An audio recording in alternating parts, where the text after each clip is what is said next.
구약성경 318쪽 신명기 34장 4절부터 6절 말씀을 제가 봉독하겠습니다.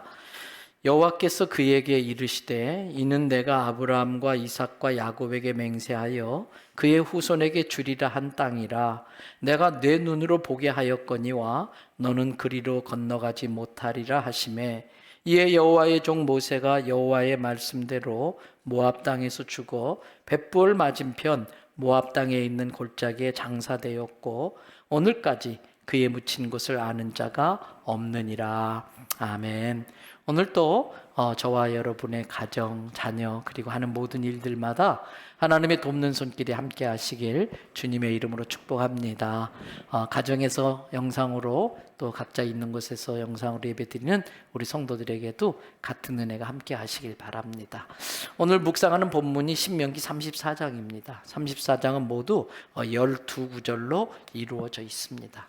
근데 이 짧은 구절 안에 모세라는 인물의 인생이 다 들어가 있어요. 왕자로서 살았던 그러한 40년, 외국의 왕궁에서 살았던 그 40년, 그리고 살인자 도망자가 되어서 광야에서 양을 치며 방황했던 그 40년, 그곳에서 하나님께 소명을 받고 남은 40년을 출애굽의 사명을 감당했던 이 모세의 인생이 여기에 고스란히 들어가 있다고 볼 수 있습니다. 모세가 어떤 인물인가, 얼마나 위대한 인물인가, 짧은 10절 한 구절을 통해서 우리는 모세에 대해서 파악할 수 있는데 우리 같이 한번 읽어보겠습니다. 그 후에는 이스라엘에 모세와 같은 선지자가 일어나지 못하였나니 모세는 여호와께서 대면하여 아시던 자요. 두 가지입니다. 모세 이후에 그 같은 지도자가 나오질 못했다. 그리고 모세는 여호와 하나님께서 페이스 투 페이스, 얼굴과 얼굴을 맞대면서 알고 지내는 사이였다. 여러분, 모세가 얼마나 대단한 지도자였는지 계속해서 나오는 11절과 12절에 짧은 두 개의 구절을 통해서 모든 게 압축되어 들어가 있어요. 거기에 보니까 여호와께서 그를 그 당시에 최대 강대국 애굽의 바로에게 보내서 온 땅에 이적과 기사와 큰 권능과 위엄을 행하심에 온 이스라엘 목전에서 그걸 행한 자이더라.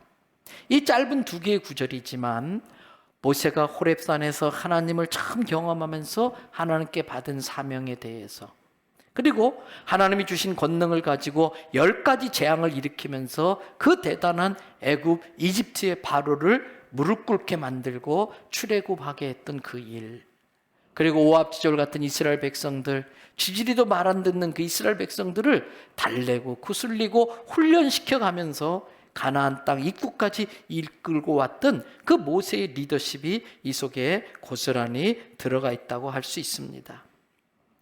또 그러한 그의 능력뿐만 아니라 모세와 하나님의 관계를 그 10절에서 설명하는데 얼굴을 맞대고 서로 교제하는 관계, 출애굽기 33장 11절에는 이런 식으로 표현해 놨어요.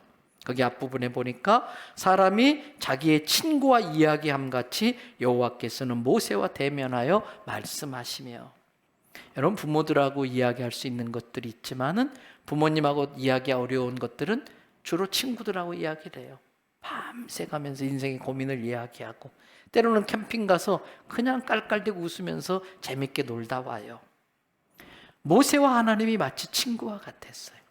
여기에서 여호와께서 모세를 대면하여 알았더라. 이 알다라고 하는 게 여러 종류의 단어가 있어요. 저와 여러분들하고 그냥 아는 그런 관계가 있지요. 또 아내와 저와의 관계가 있지요.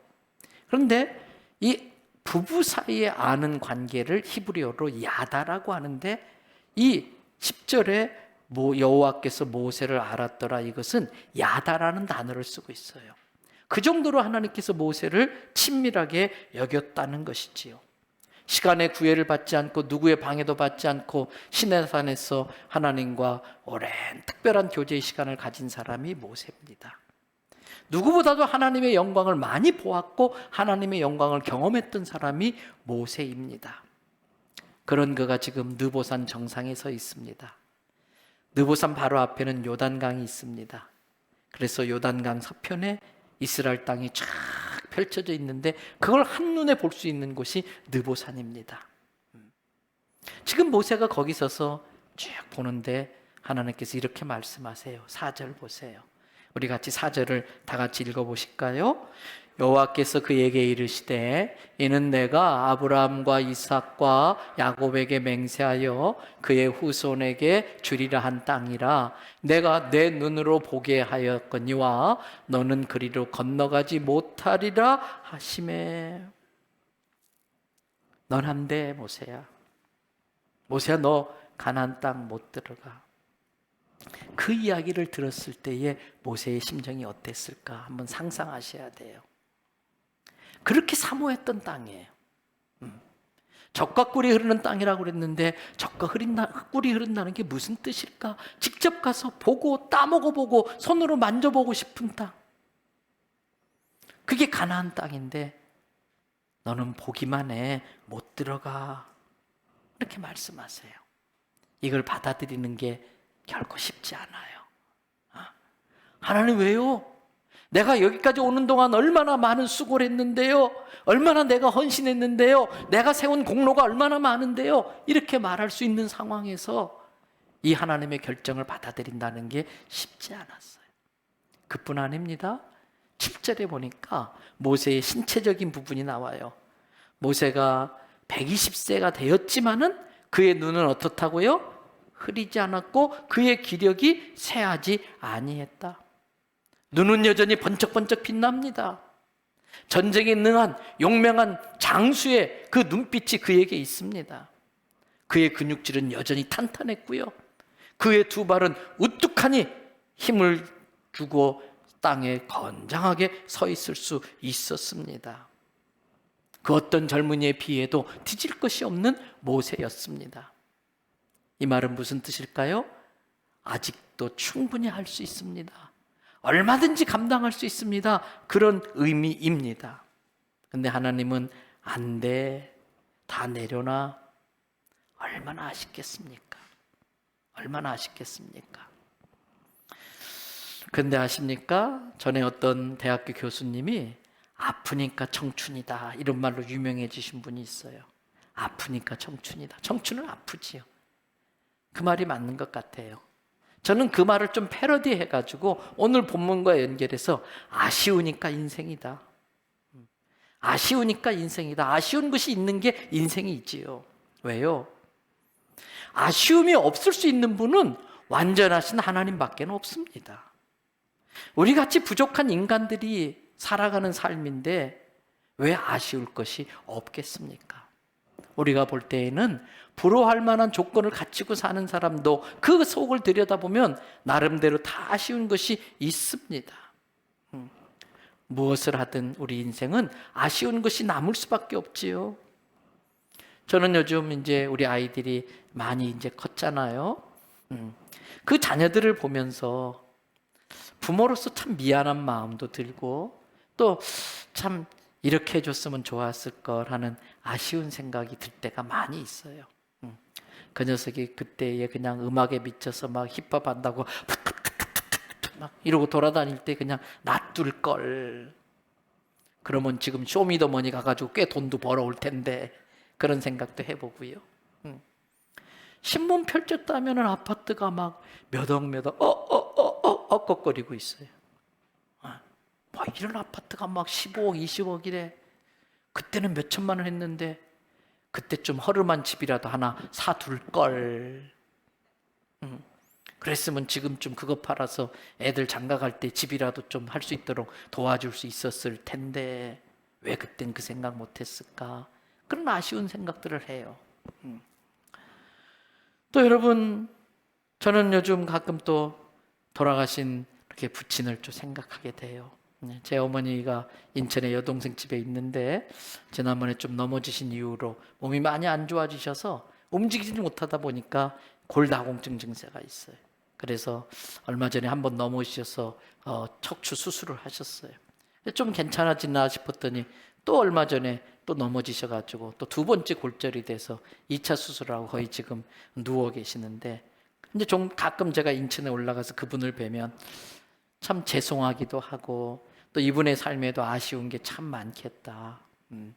어린 자녀들 두고 저희 부친 44살에 이렇게 돌아가셨는데 그 남은 인생을 자식들에게도 할 말도 하지 못하면서 참 힘들게 사셨겠다. 그런 어머니를 보면서 그런 생각을 해요. 그러면서 또 일찍 돌아가신 아버지 생각에 대한 아쉬움이 많이 있어요. 어제 이제 우리 서지방에서 목사 안수 받을 전도사님들 제가 면접을 이제 했어요. 그 중에 아버지가 목사님이셨는데 개척교회 하다가 저처럼 일찍 돌아가신 전도사님이 계시더라고요. 어떤 분이 살면서 가장 힘든 때가 언제였습니까? 이렇게 물어보니까 어려운 일이 있을 때 옆에 친구들 보면 아버지나 부모님한테 전화해서 이렇게 상담도 하고 또 이것도 도와주세요 그러면 도움도 받고 그러는데 자기는 그러지를 못해서 그럴 때마다 그게 제일 힘들었습니다. 그렇게 말하더라고요. 그래서 제 생각이 나서 그분에게 전도사님 지금은 그게 참 힘들지만은 앞으로 목회하시면서 그 경험이 전도사님 목회에 목사님이 되시면 큰 도움이 될 겁니다. 이렇게 위로를 해드렸어요. 이처럼 여러분 우리 모두는 내 삶의 어떤 영역에 있어서 그때 왜 그랬을까 또는 그러지 말걸 그럴걸 이런 아쉬움들을 다 갖고 살지요. 그럼에도 불구하고 성숙은 내게 계속 붙어 있으려고 하는 그 미련과 아쉬움을 떨쳐버리는 능력이 성숙이에요.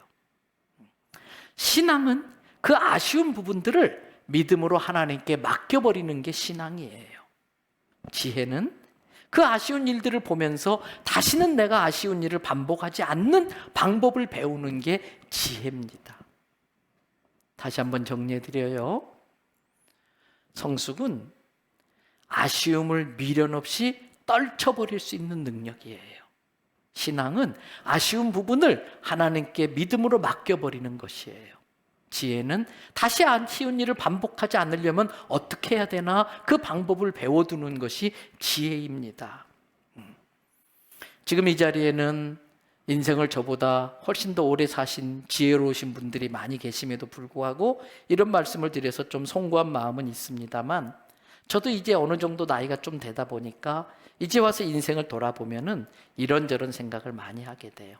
그래서 이 나이 때에는 인생을 이런 태도로 바라봐야 되고 이렇게 인생을 살아야 되고 또 이 나이 때에는 같은 상황에서도 인생을 이렇게 받아들이고 이렇게 살았어야 되겠구나 하는 생각을 많이 해요. 이제 벌써 저도 그렇게 많은 나이도 아니지만 적지도 않은 나이이다 보니까 제 나이가 되니까 제가 요즘 깨닫는 게 있어요. 인정할 거 인정하고 수용할 거 수용하자. 어떻게 보면은 포기하는 법을 배우는 거지요. 여러분 제가 중고등학교 다닐 때에 공부를 조금 잘했어요. 전혀 안 믿는 눈치네요. 하여튼 좀 했어요. 그래서 선생님들한테 칭찬도 많이 듣고 부모님들이 저에 대한 기대도 컸었고요. 그래서 저는 제가 좀 대단한 줄 착각하며 살았어요. 근데 막상 대학교 진학하면서 이런 과정들을 보면서 지극히 제가 평범하다는 걸 깨달았는데 그것을 인정하는 게 쉽지 않은 거예요. 지극히 평범한데 제가 좀 특별한 줄 알고 그런데 왜 나를 특별히 대우 안 해주지? 자존심만 살아가지고. 근데 어느 순간에 이런저런 계기로 인해서 제가 지극히 평범하다는 걸 알고는 있었지만 인정하려고 하지 않았던 것을 인정해버리고 났어. 그러니까 제가 너무 편해지는 거예요. 참 별 볼 일 없는 사람이라는 걸 인정하니까 편해지더라고요. 여러분 그래서 어느 시점이 되면은 포기할 줄 알고 인정할 줄 알고 수용할 줄 받아들일 줄 알아야 돼요. 그런데 이 자리에 젊은이들이 계시지요? 젊은 친구들은 또 달라요. 똑같은 상황이지만 인정하면 안 돼요. 수용하면 안 돼요. 싸워서라도 넘어서야 돼요. 그때마다 똑같은 상황이라 할지라도 받아들이고 또 감당해야 될 인생의 자세나 태도가 그렇게 달라져야 된다는 걸 이제는 조금 깨닫게 됩니다. 여러분 그래서 특별히 우리 그리스도인들은 포기가 아닌 수용, 그 수용도 근거 없는 수용이 아니라 하나님의 약속을 믿는 믿음으로 주어진 상황과 현실을 받아들일 줄도 알아야 되는 것입니다. 오늘 본문에서 모세는 그 모든 아쉬움을 떨쳐버리고 하나님의 결정을 순순히 받아들여요. 그것을 순종이라고 말합니다. 여러분 아십니까? 순종이 신앙의 완성입니다. 순종이 그 사람의 인생을 완성시켜 줍니다. 여러분, 모세임에도 불구하고 모세의 인생은 아직까지도 공사 중입니다. 제가 몇 년 전에 내 인생은 공사 중 이런 제목으로 설교를 한 적이 있는데 기억하실는지 모르겠어요. 우리 인생은 예수님 앞에 서는 그날까지 모두가 진행형입니다. ING 공사 중 인생입니다. 그래서 그 사람의 나이나 환경에 따라 공사의 그러한 어수선한 것들이 다를 수는 있지만 어떤 공사장은 완전히 난장판일 수 있고 어떤 공사장은 거의 마무리돼 가면서 잘 정돈되어 있을 수도 있지만 여전히 그래도 우리는 공사 중이에요. 그래서 누군가는 기다려줘야 됩니다. 누군가는 비껴가 줘야 됩니다. 내 부모가 저를 기다려줬습니다. 제 아내가 저와 부딪히지 않고 비껴가 줬습니다. 공사 중인 걸 알아봐 줬기 때문에. 그런데 그 공사 중인 인생이 마지막 완성되는 것이 순종이에요. 오늘 모세는 기꺼이 하나님의 결정을 순종하며 받아들입니다. 그런데 순종은 언제 필요할까요? 받아들이기 어려울 때 하는 게 순종입니다. 순종은 내가 이해가 안 될 때에, 동의가 안 될 때에 순종하기로 결심하는 것입니다. 이해되는 걸 받아들이는 것은 동의이지 순종이 아닙니다. 동의하는 것을 순종으로 착각하면 안 됩니다. 순종은 이해가 안 되고 동의가 안 되지만 하나님의 뜻이고 명령이기 때문에 그대로 받아들이기로 결심하는 거예요. 그래서 순종은 저절로 되는 것이 아닙니다. 결심해야 되는 것입니다. 억지로라도 해야 하는 것이기 때문에 억지로 하는 그것을 우리는 순종이라고 말하는 것입니다. 여러분, 인생을 살다 보면 누구에게나 미련이 남고 아쉬운 게 많다라고 말씀드렸어요. 그런데 그 아쉬운 것에 계속해서 미련을 갖고 있으면 인생이 앞으로 나아가지를 못합니다. 그 미련에 대한 아쉬움을 가지고 계속해서 매달리면 그것이 집착이 됩니다. 집착은 그동안 쌓아놓은 것까지도 다 날려버리는 수가 있습니다. 여러분, 집착이 심해지면 하나님이 주신 복을 내 발로 스스로 차버리는 경우도 생길 수 있습니다. 사람들은 누구나가 나름대로 미련들을 갖고 살아요. 사람에 대한 미련이 있어요. 떠나버린 사람에 대한 미련, 이루어지지 않는 사랑의 상대에 대한 미련, 또 살고 있는 배우자가 이랬으면 좋겠다 기대와 미련, 그게 있는데 내 기대를 맞춰줄 수 있는, 채워줄 수 있는 사람은 세상에 없어요. 그래서 우리는 사람에 대한 미련을 갖지 않고 살 수 없어요. 또 자리에 대한 미련이 있어요. 그 자리에 올라가고 싶은 미련, 그 자리를 계속 갖고 싶은 미련. 그런데 여러분, 어떤 자리에 내가 올라갈 때 올라갔다면 내려올 때 내려올 줄 알아야 됩니다. 그 자리에 미련을 갖고 계속 머무르려고 하면은 올라오는 사람들에 의해서 밀려 떨어지게 됩니다. 그러면 참 비참해집니다. 사람에 대한 미련, 자리에 대한 미련만 있나요? 물질에 대한 미련이 참 큽니다. 특별히 자본주의 세상에서, 빈부의 격차가 점점 심해지는 세상에서 물질에 대한 미련은 우리 신앙을 갖고 있는 사람들도 이겨내는 게 쉽지 않습니다. 근데 물질은 다스려야지 물질의 다스림을 받으면 안 됩니다. 물질의 미련이 심해지면은, 물질에 대한 집착이 심해지면 감사를 잃어버립니다. 그리고 베품을 잃어버립니다. 은혜 나눔, 은혜 베품을 놓치고 맙니다. 그건 참 가난한 인생입니다. 불쌍한 인생입니다. 많이 가졌어도 베품을 하지 못하는 인생은 가난한 인생입니다. 여러분, 그래서 신앙생활은 신앙은 세상살이에 대한 미련을 떨쳐버리는 것입니다. 신앙생활은 그 떨쳐버림을 반복하는 겁니다. 신앙은 끊임없이 내게 달라붙으려고 하는 그 미련들을 떨쳐버리는 것이고, 신앙생활은 그 떨쳐버림에 연속되어지는 것이 신앙생활인 것입니다.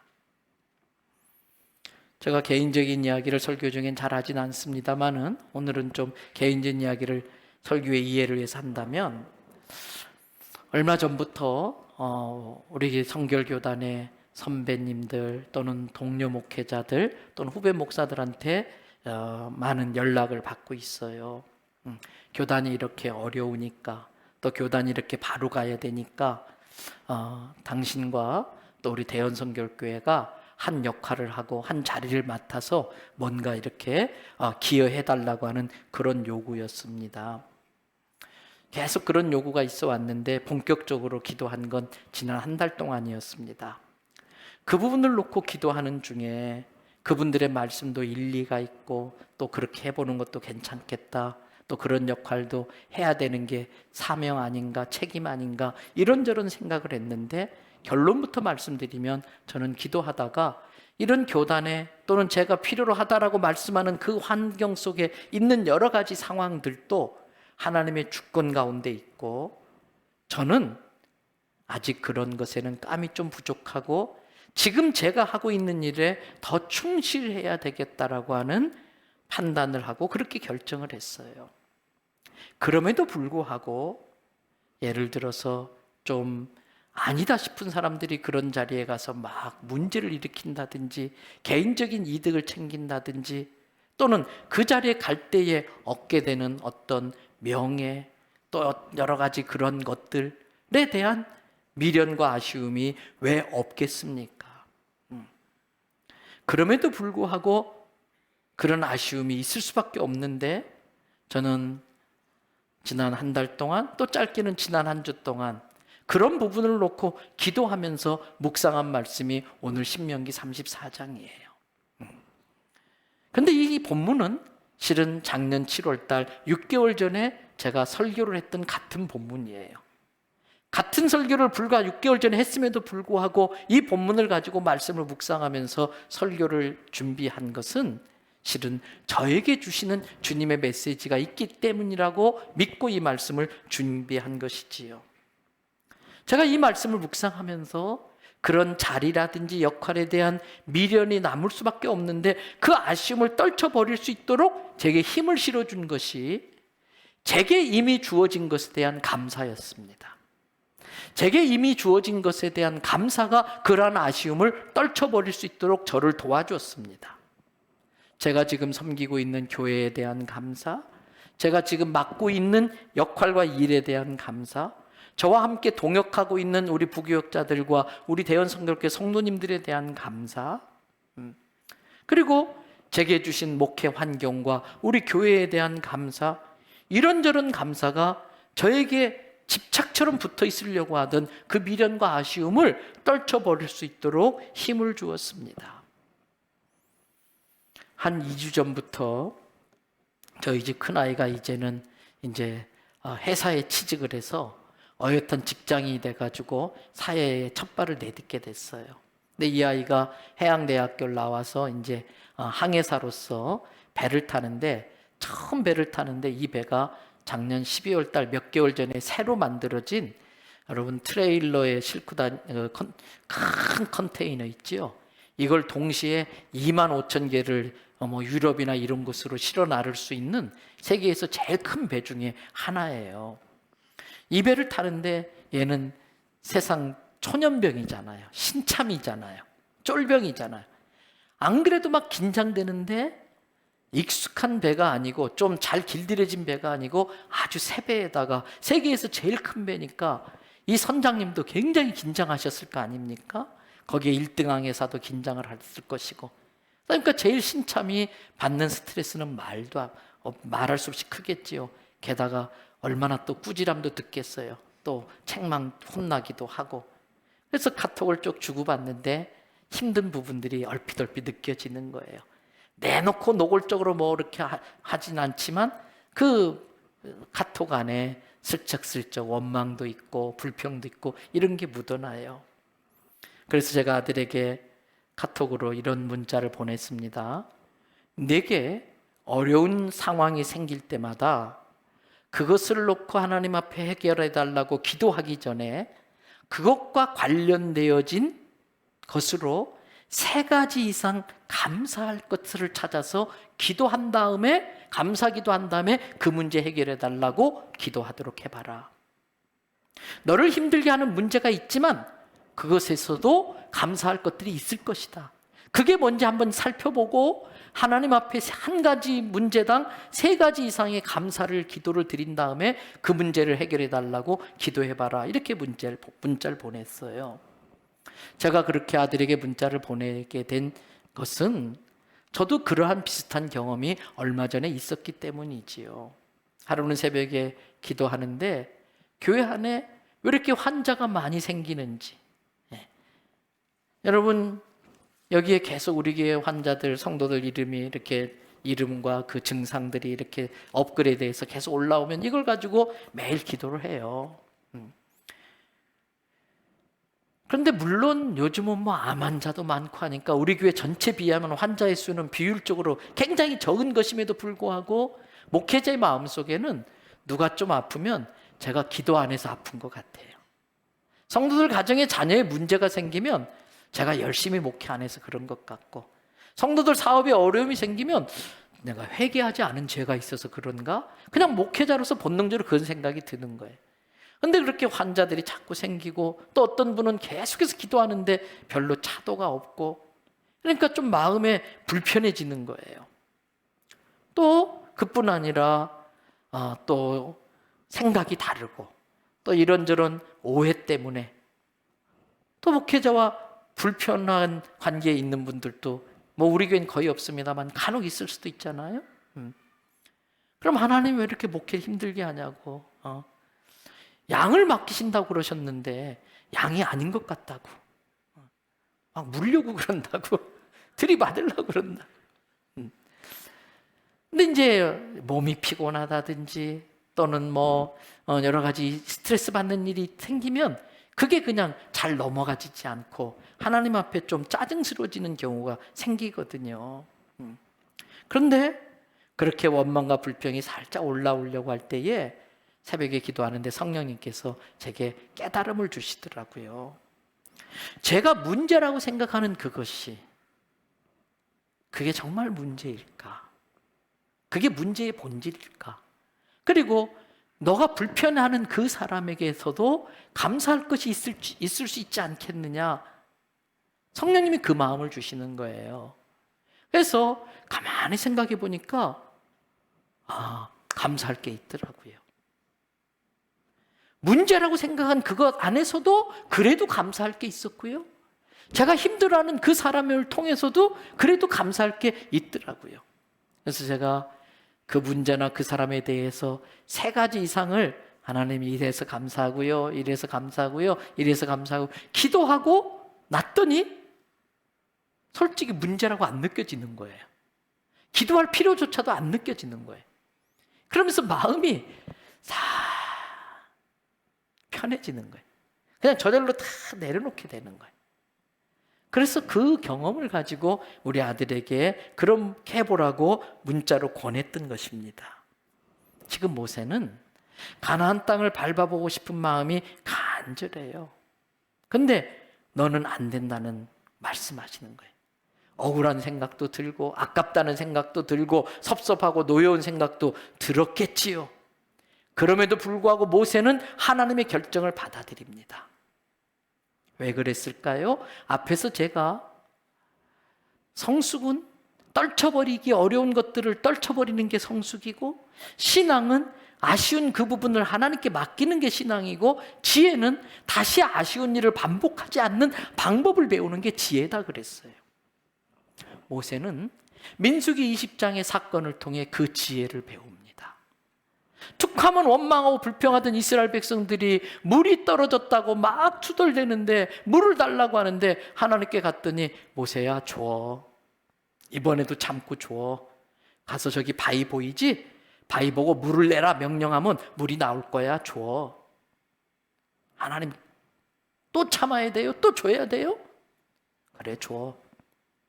에이, 투덜면 가는 거예요. 백성들 보니까 더 열받는 거예요. 그래가지고 지팡이를 가지고 냅다 그냥 2번을 내리치면서 야, 내가 너희들에게 지금도 또 이렇게 하면서까지 물을 줘야 돼? 친 거예요. 그 모습을 가만히 지켜보시던 하나님이 민수기 말씀 20장 12절 말씀에 이렇게 말씀하세요. 우리 같이 한번 읽어볼까요? 여호와께서 모세와 아론에게 이르시되 너희가 나를 믿지 아니하고 이스라엘 자손의 목전에서 내 거룩함을 나타내지 아니한 고로 너희는 이 회중을 내가 그들에게 준 땅으로 인도하여 드리지 못하리라 하시니라. 2가지. 아쉬움을 떨쳐버리지 못하는 건 믿음 없음이에요. 믿음 없기 때문에 아쉬움을 떨쳐버리지 못하는 거예요. 그러면서 그것에 집착하고 나의 감정을 싣고 그러면 그만큼 내가 감정을 싣고 내 고집을 부린 만큼 하나님의 영광과 거룩이 가리워져요. 너희가 나를 믿지 아니했고 이스라엘 자손의 목전에서 내 거룩함을 드러내지 아니한 연고로 모세는 가나안 땅에 못 들어가게 돼요. 지금 모세가 느보산 앞에서 지금 하나님의 결정을 받아들여야 돼요. 그때 하나님 저 억울해요. 원통해요. 하나님 그것 가지고 내가 이 가나안 땅에 못 들어가는 그러한 처벌을 받아야 됩니까? 따질 수 있었어요. 근데 앞에서 말씀드린 것처럼 모세는 그 마지막 결정적인 순간에 순종함으로 신앙을 완성해요. 그래서 과거의 그 민수기 20장에서의 불순종으로 가나안 땅은 말아먹었지만 가나안 땅은 날려보냈지만 그걸 통해서 배운 지혜로 모세는 천국은 놓치지 않았어요. 그 느보산에서 하나님께 대들고 고집을 부렸다면 그는 어쩌면 천국까지도 놓쳤을 수 있을 텐데 그 민수기 20장의 그 실패의 경험을 통해 내가 다시는 비록 나는 가나안 땅에 못 들어가지만 천국은 꼭 들어갈 거야. 천국을 붙잡을 수 있는 지혜를 얻은 것이지요. 이제 말씀을 마무리하려고 합니다. 6개월 전에 이 본문을 가지고 설교할 때에 말씀드렸던 존 메가더 목사님의 글을 통해 제가 읽었던 걸 소개해 드린 적이 있는데 다른 각도에서 그 말씀을 또 접목을 하려고 그래요. 여러분, 지금 나라에 대해서 정부에 대해서 화를 내거나 또는 왜 저 사람들이 저럴까 안타까워하고 아쉬워하는 사람들이 많이 있어요. 그것 충분히 공감해요. 그런데 어쩔 수 없어요. 왜? 이단들이 종말이란 단어를 너무나 장난질 쳐가지고 기존의 기성교회들이 종말이란 단어를 잘 떠올리기가 좀 그런데 냉정하게 볼 때에 성경이 바라보는 세상과는 종말론입니다. 성경이 바라보는 세상은 망할 세상입니다. 그래서 존 메가더 목사님은 이 세상 나라는 결국 바다에 침몰하는 타이타닉 배와 같다 그랬습니다. 그러면서 지금 세상 사람들이 하고 있는 정치, 경제, 교육, 문화 이 모든 것들은 침몰하는 배에서 의자를 어떻게 놓으면 더 좋을까? 의자를 재배치하는 것과 똑같다는 것입니다. 그런데 우리 그리스도인들도 그 침몰하는 배에 타 있습니다. 그러면서 우리들도 아니야, 의자 그렇게 놓으면 안 돼, 이렇게 놔야 돼, 의자 재배치하는 일에 혈안이 되어 있다는 거예요. 존 메가더 목사님은 아니라는 것입니다. 우리가 할 일은 침몰하는 배에 의자를 재배치하는 일이 아니라 침몰하는 배에서 바깥 타야 될 구명정을 준비하고 그 구명정으로 사람들을 옮겨 태우는 일을 하는 일이 우리가 해야 할 일이라는 거예요. 여러분, 모세의 죽음이 갖는 의미가 있습니다.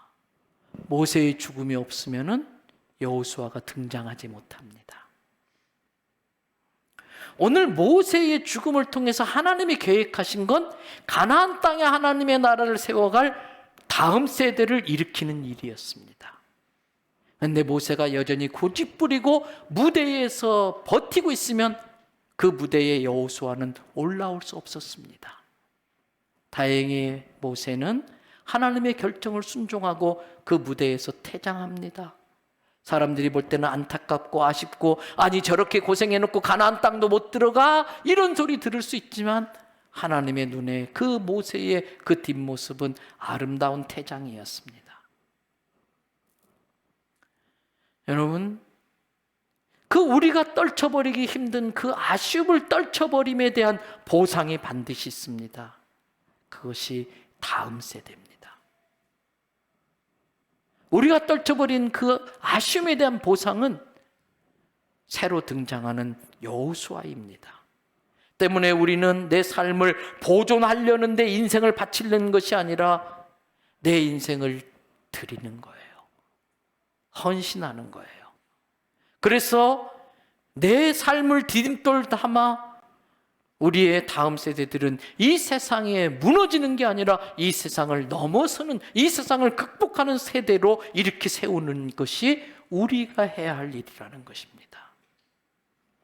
마귀의 거짓말에 쏟고 마귀의 장난에 놀아나서 침몰하는 배에 자석 배치를 가지고 싸우기보다는 나의 희생과 헌신을 통해서 다음 세대 여호수아 세우는 일을 우리가 해내야 된다는 겁니다. 이제 목요일부터 설 명절이 시작됩니다. 이 설은 우리 믿는 사람들에게 있어서 아주 중요한 시간입니다. 우리의 자녀 세대에, 손자 손녀 세대에, 그리고 우리의 사촌들, 일가 친척들에게 믿음을 흘려보내는 시간이에요. 신앙을 유산으로 물려주는 시간이에요. 어떻게? 요즘에 제 사위까지도 이제 출산 휴가로 독일에서 한 2달 동안 나와서 이제 저희 집에 같이 있어요. 어젠가 그저께 우연찮게 딸 부부하고 저희 아내하고 이렇게 있는 중에 그런 질문을 해요. 아빠는 우리 나이 때에 어떻게 살았어? 그래서 옛날 어렵게 살던 그 시절 이야기들을 좀 해줬어요. 우리 때에는 이렇게 살았던 것들. 그러면서 저 같은 경우는 특별히 대학교 1학년 때 아버지가 돌아가셔서 어린 동생들 공부시키고 가장으로 생활하게 해야 돼서 이런저런 아르바이트도 해보고 또 카페도 해보고 이런 장사도 해보고 뭐 그랬던 이야기를 해줬더니 우리 딸 부부가 보인 반응은 헐, 어떻게 그렇게 살았어? 근데 그 과정 속에 그 어려움 중에 하나님이 주셨던 은혜들, 하나님께서 인도하여 주셨던 것들, 이런 것들을 이야기하면서 자연스럽게 아이들에게 신앙의 유산으로 흘러갈 수 있게 되는 거지요. 앞에서 말했던 아들 녀석하고 이제 이런저런 카톡을 하다가 마무리에 저한테 문자로 아버지 집에 뭐 무슨 일 없어요? 어려운 일 없어요? 그러더라고요. 그래서 저는 아무렇지도 않게 요즘에 이제 아내가 또 임플란트를 좀 여러 개 좀 하다 보니까 목돈이 들어가고 또 막내가 또 하다 보니까 치아 교정을 해야 돼서 목돈이 좀 들어가야 되고 또 뭐 막내가 어떤 상황 때문에 대안학교를 다니다 보니까 또 이렇게 비용이 좀 드는데 이게 적지 않은 금액이라서 뭐 활부로 이렇게 좀 하고 있다 그랬더니 그 아들이 그러더라고요. 아버지 이제 제가 좀 도와드릴 수 있게 됐습니다. 도와드리겠습니다. 그래서 제가 고맙지만 이건 아버지의 몫이야. 아버지가 감당할 거야. 그때 또 문자가 왔어요. 아버지 이제 내가 도와드릴 만 해요. 기분이 좋더라고요. 철이 든 거지요. 신앙을 유산으로 물려주려고 믿음의 이야기를 하고 은혜 나눔을 할 때에 그것뿐만 아니라 부모와 자식 간에 사랑이 생기고 신뢰가 생기고 가정이 세워져 가는 거지요. 이번 명절에 우리는 여호수아의 세대, 믿음의 다음 세대를 세우기 위해서 지혜롭게 받은 은혜와 간증을 흘려보냄으로써 우리의 남은 인생을 정말 아쉬운 것을 떨쳐버리는 그러한 안타까움은 있었지만 그것보다 더 귀한 것으로 보상해 주시는 하나님의 손길을 느끼는 우리 모두가 되기를 주님의 이름으로 축복합니다.